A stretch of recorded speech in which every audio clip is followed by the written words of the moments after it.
may improvement ako nakikita.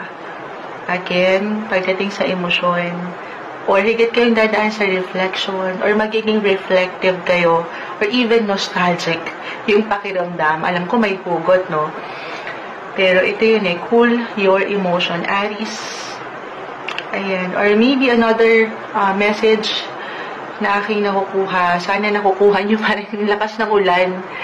Na ano man yung ulan na pwedeng bumagsak sa inyo, anumang hamon ng buhay or anumang bagyo, ayan, kaya nyo to, okay?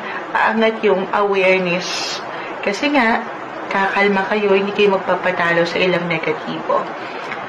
Yes po, yung relationship nyo, especially sa mga taong mahal nyo, pamilya, asawa, as long as andito yung awareness kung ano yung posisyon nyo sa bawat isa, meron tayong improvement na nakikita.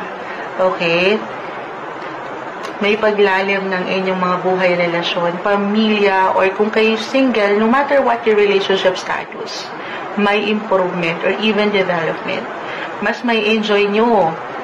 Kung hindi kayo magpapatalo agad, walang perfect. Marahil lang ilan ay mapapangibabawan ng tensyon, kaya ngayon pa lang pinapayuhan kayo ng barahan. Huwag kayo magpapatalo. Okay? Andyan yung me time. Napapangunahan ng negativity.